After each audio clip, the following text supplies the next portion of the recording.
Online class में सभी का स्वागत। सेकेंड ईयर एचडीपी के स्टूडेंट्स के लिए मेडिसिन में आज हम पढ़ेंगे गोवंश के कृमि रोग, helminthic diseases of bovines. Helminthic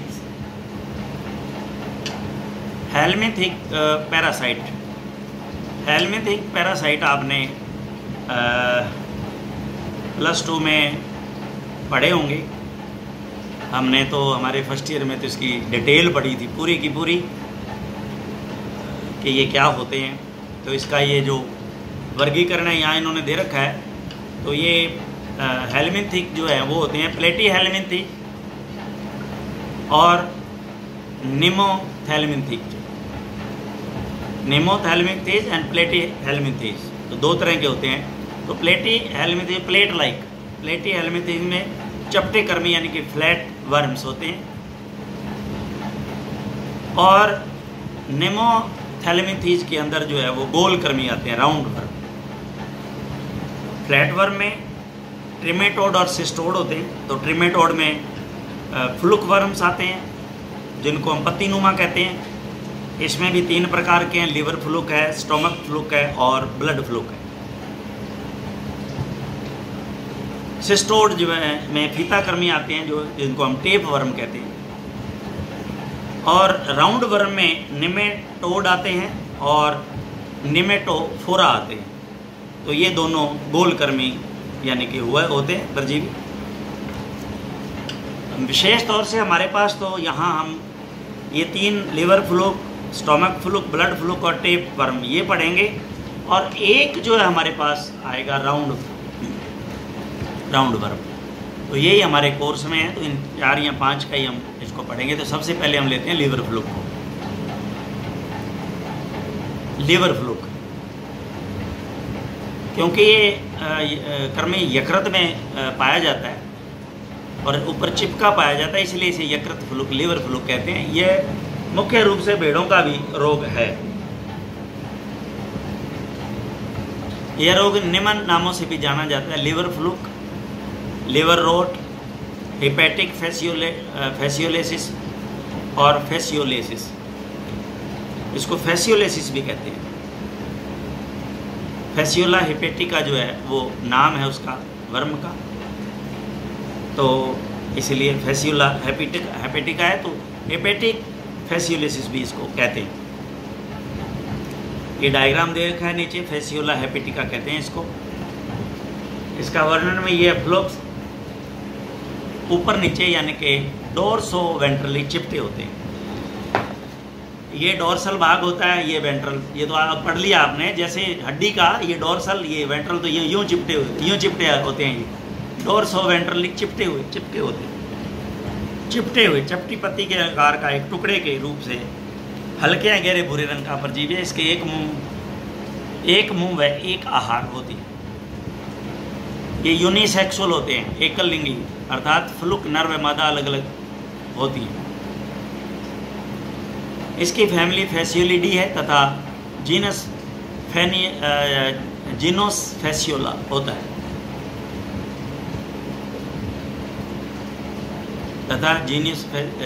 genus Fasciola होता है। फैमिली फेसियोलिडी और जीनस जो है वो फेसियोला। जुगाली करने वाले पशुओं में 2 प्रकार के फ्लूक पाए जाते हैं। एक है फेसियोला हेपेटिका और एक है फेसियोला जाइजेंटिका। तो इसमें हम फेसियोला जाइजेंटिका के जीवन चक्र के बारे में ये नीचे दे रखा है, तो इसके जीवन चक्र को हम पढ़ लेते हैं। फ्लुक्स फेसियोला हेपेटिका जीवन चक्र कैसे चलता है। ये पूर्ण परिपक्व मैच्योर फ्लुक जो यकृत के पित्त नलिका बाइल डक्ट में रहता है।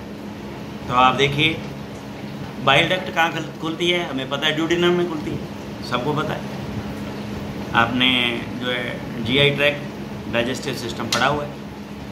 तो बाइल डक्ट जो है क्या करती है, बाइल को लीवर से एक गाल ब्लैड की तरफ ट्यूब गई, उसमें स्टोर होता है, और दोनों की मिलकर के एक जो है सिस्ट ये जाती है ड्यूडिनम में। तो जब तो अगर गाल ब्लेडर में कम है या ख़त्म है तो लीवर से डायरेक्ट चला जाता है उसमें, और अदरवाइज लीवर से रिसीव होता, ये सिक्रीट होता रहता है, और जब ज़रूरत नहीं है तो गाल ब्लेडर में स्टोर होता रहता है। तो ये वो बाइल डक्ट है में रहती है। तो ये जो मैच्योर फ्लूक है बाइल डक्ट में रहता है। अब ये यहाँ से कैसे चलता है, वहीं पर अंडे देती है। ये अंडे बाइल के साथ ड्यूडिनम में आ जाते हैं तथा पशु होस्ट के गोबर के साथ चारागाह पोखरों में तालाबों में गिर जाते हैं। अब ड्यूडिनम में आ गए तो आंत में आ गए, आंतों से जो है बड़ी आंत में आ गए, बड़ी आंत से जो है सीधे गोबर में बाहर निकल गए और तालाब पोखरों में बिखर गए। ये अंडे 26 डिग्री के ताप पर करीब 9 दिन में पूर्ण विकसित हो जाते हैं तथा एक सीलिया की भांति की आकृति, सीलिया बाल आकृति की एक पेपिली इसके बाह्य सतह पर निकल जाती है। पूर्ण विकसित होने के बाद में सीलिया की भांति की आकृति एक जो है वो पेपिली इसके बाहर सतह पर निकल जाती है ताकि अंडा पानी में तैर सके। यस, पूंछ मछली की पूंछ की तरह से वो उसके तैरने में सहायता होती है। पेपिली जो है सहायता करती है, अंडा पानी में तैर सके तथा मध्यवर्ती परपोषी इंटरमीडिएट होस्ट को ढूंढ सके, ये शंख स्नेल को ढूंढ सके। इस सीलिया वाली परजीवी फ्लूक की स्थिति को मेरासीडियम कहते हैं। अब आप इसको नाम अंडरलाइन कर लें, इसका नाम है मेरासीडियम। यहाँ इन्होंने कहीं मेरासीडियम, ये मुझे लगता है ये देखिए, ए डायग्राम मेरासीडियम है बिल्कुल। ये देखिए किस तरह के बालों की टाइप की आकृति जो बाहर आ गई है, ये है मेरासीडियम। इस हिस्से में मेरासीडियम को ऑक्सीजन की बहुत कम आवश्यकता होती है, लेकिन शंख घोंघा नहीं मिलता तो ये मर जाता है। यह मध्यवर्ती प्रपोषी इंटरमीडिएट होस्ट अर्थात शंख घोंघा 2 प्रकार के होते हैं, एक पानी वाला शंख, दूसरा जमीन वाला शंख। इस फ्लूक के पानी वाला शंख ही इंटरमीडिएट होस्ट होता है। पानी वाले शंख में ये मेरासीडियम पेपिली की सहायता से उसके पैरों के द्वारा ये शंख के शरीर में घुसता है। शंख के शरीर में परजीवी स्पोरोसाइट्स और फिर रेडिया, बाद में डॉटर रेडिया तथा इसके बाद सर्केसेरिया के रूप में विकसित हो जाते हैं। तो ये यहाँ इन्होंने, मैं समझता हूँ ये सारे रूप दे रखे हैं। ए बी देखिए, बी दे रखा है स्पोरोसाइट, डी रेडिया, और ई जो है इसके बाद में सर्केरिया दे रखा है।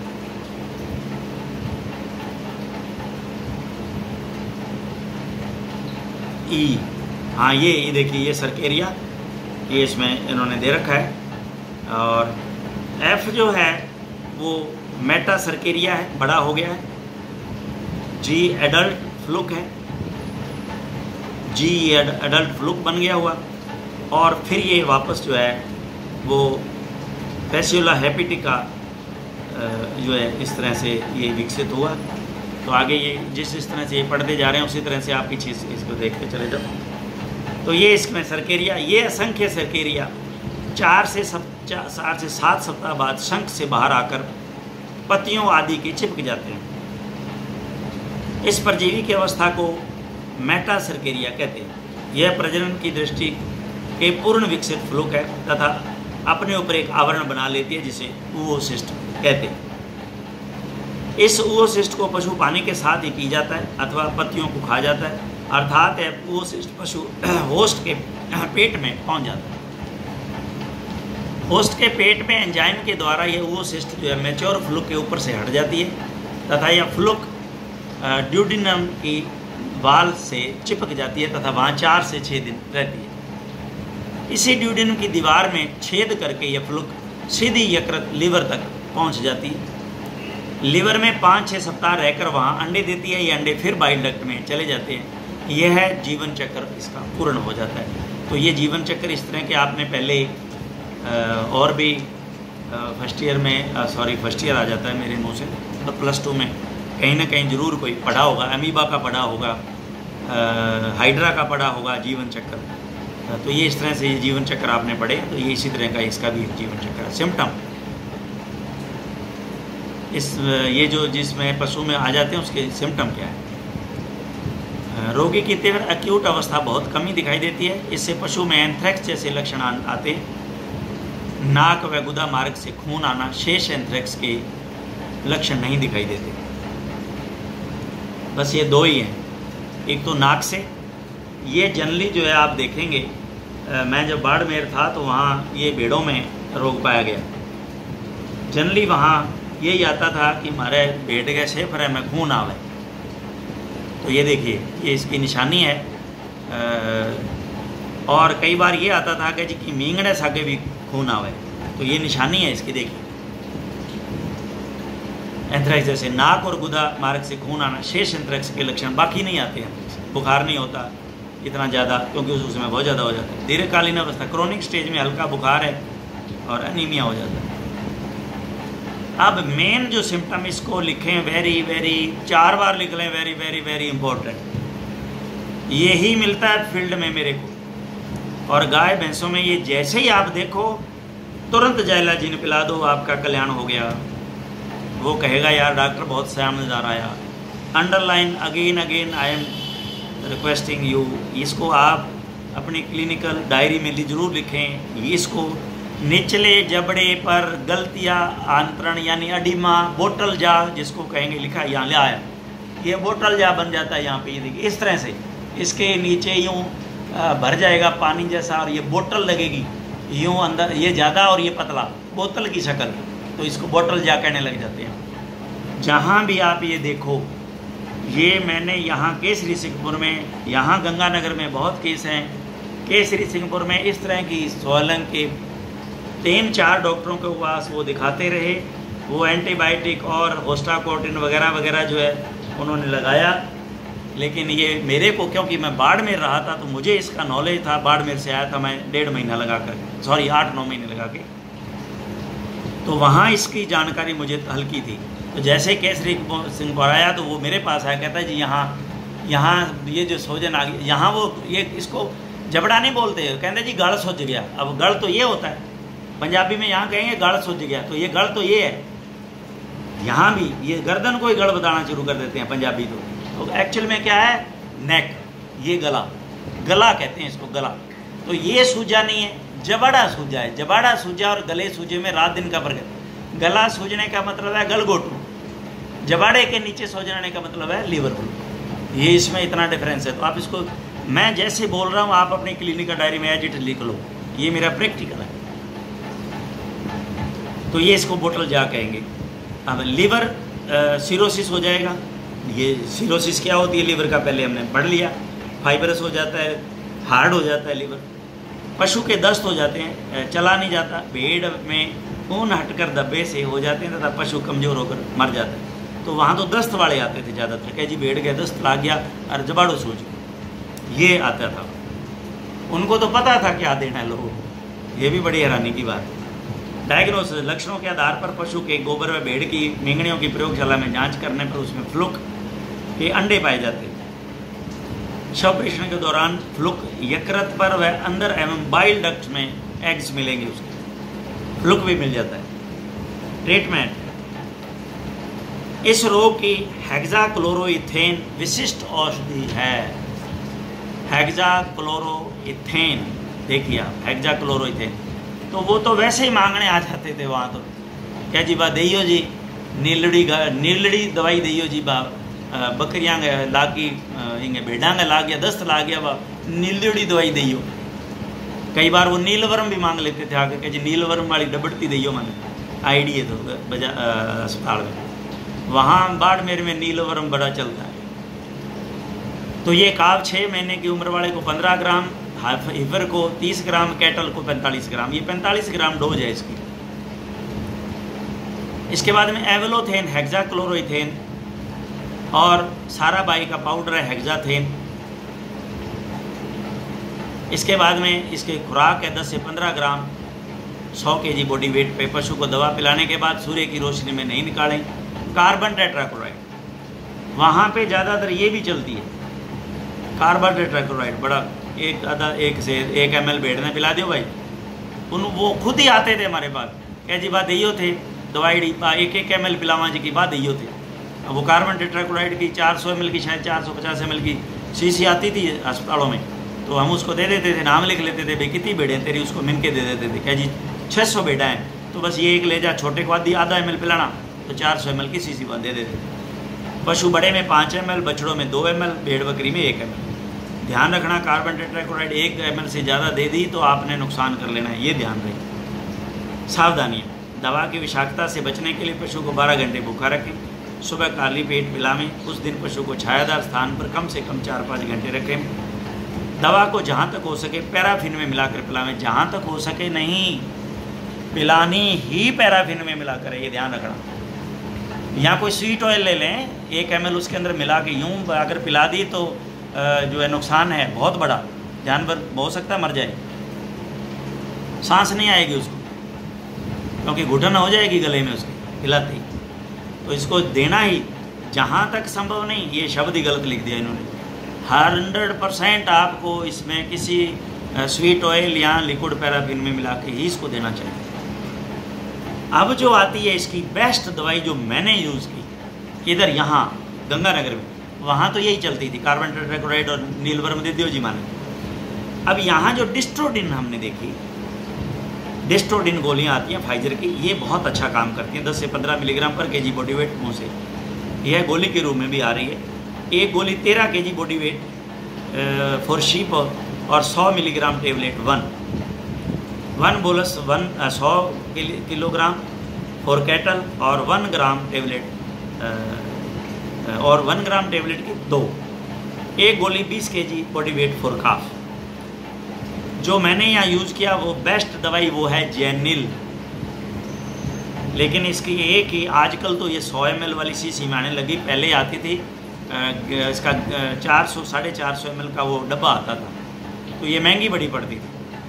तो हम जो है खुलवा के रख लेते थे स्टोर पे कि भाई ये तेरी बिकवा देंगे, 4-5 केस आ ही जाते हैं जिस, तो मैं तो उसको 100 ml कहता था पिला देना, उसमें मुझे पता है पिलाएगा जब 70-80 ml जाएगी, डोज इसकी 70 ml, क्योंकि वो जानवर को पिलाना बड़ा मुश्किल है, गिर जाती है डोज कुछ, तो 20-30 ml तो इधर उधर फेंक देता है, तो उसको कहते थे 100 ml वाली शीशी ले जा और इसको पिला दे जाके तुम्हें।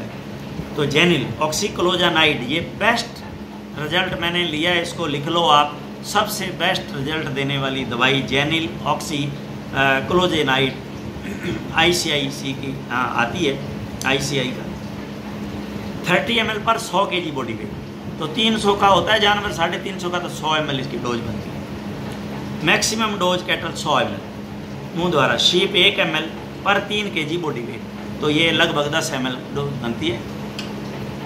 जाइक्लोज, ये एक ही बात है, ये कैडिला की है, वो अपना ICI की है, बात एक ही है, जाइक्लोज और जेनिल। 1 ml पर 15 kg बॉडी वेट मुँह द्वारा, और टैलजान सेम है दवाइयाँ, नाम अलग हैं, वही साल्ट है, 15 ml पर 50 kg बॉडी वेट आदि।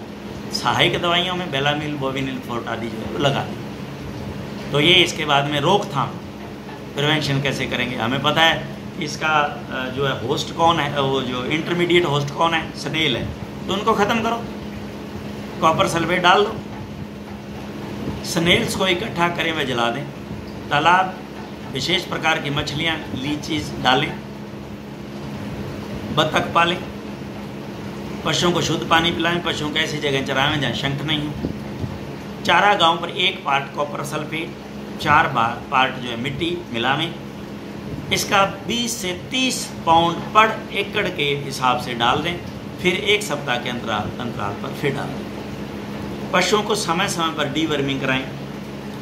अन्य शंखों को मारने की औषधियाँ जो हैं वो ये हैं, वो Bayluscide, Frescon, sodium pentachlorophenate, copper pentachlorophenate, metaldehyde, acrolein और जीरोम आदि।